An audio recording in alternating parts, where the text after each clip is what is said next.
All right, let's talk about Linux logs. We're going to dive into some of the most essential tools you need to figure out exactly what's going on under the hood of your system. This is all about demystifying the troubleshooting process. So, imagine this. Your Linux system is on the fritz. An app won't launch, your network connection is dead, something is just wrong. You know that sinking feeling, right? That moment of, oh great, where do I even begin to look? Well, I'll tell you where. The answer is almost always hiding in the logs. You can think of your system logs as the machine's own secret diary, or maybe like the black box recorder on an airplane. Every single important thing that happens, whether it's an error, a user logging in, a service starting up, it all gets written down. The clues to solving practically any problem, they're right there, waiting for you. Now, to read this diary, you need the right set of tools. So today, we're going to build out your troubleshooting toolkit. We're going to look at 3 essential commands that will turn you into a system detective, ready to hunt down pretty much any issue. Okay, first up, and this is the big one, is journal control.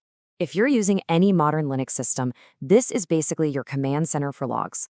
See, instead of logs being scattered all over the place in different files, everything gets collected into one central organized database called the journal. So how do you use it? Well, you can start super broad. Just type journal control and you'll see, well, everything. To watch things happen live, you just add a -F, which stands for follow. But here's where the real power is, filtering. If you only care about the SSH service, you can just do -USSH. And my favorite for cutting through all the noise is -since today. It shows you only what's happened since midnight. So much cleaner. So what's the bottom line here? Why is journal control your go-to? Simple. It brings everything into one place. Every single entry is properly timestamped.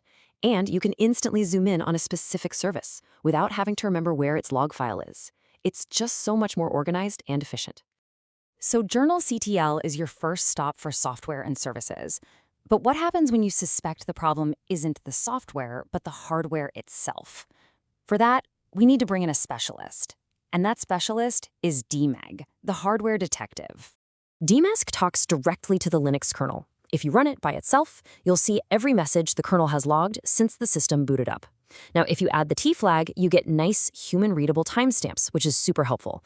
And here's a pro tip. You can combine it with other tools. By piping the output to grep, you can instantly filter for anything you want, like messages about a USB device you just plugged in. So when do you reach for DMASC? Think hardware. You plug in a new hard drive and nothing happens? Check DMASC. Your system is randomly freezing or won't even boot up.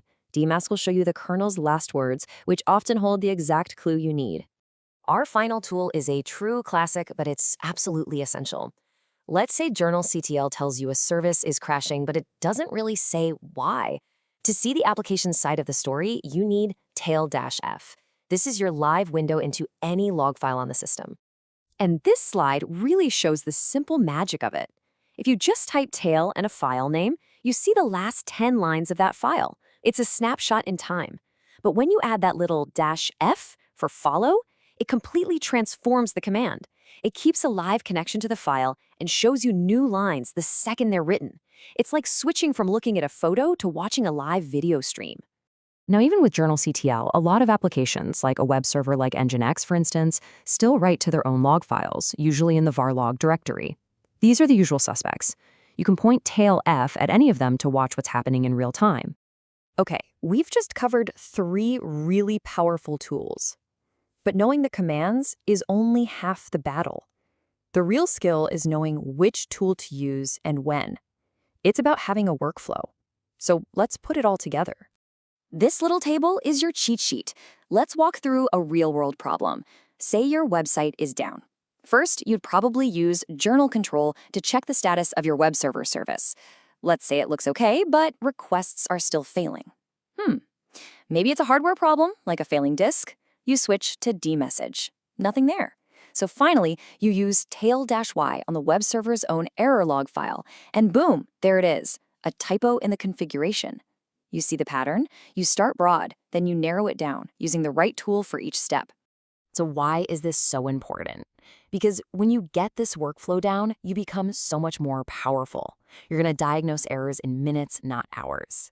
You can effectively monitor your critical services, solve those really frustrating SSH or network problems, and figure out why that brand new piece of hardware just isn't working. Look, at the end of the day, learning to read your system's logs is a huge level up. It's what takes you from being someone who just uses a Linux system to someone who actually understands it, someone who can listen to what the machine is trying to tell you. So there you have it. You now have the toolkit of a true system detective. The logs are out there, and they're filled with clues and answers just waiting for you to find them. The only real question left is, what mysteries are you going to solve first?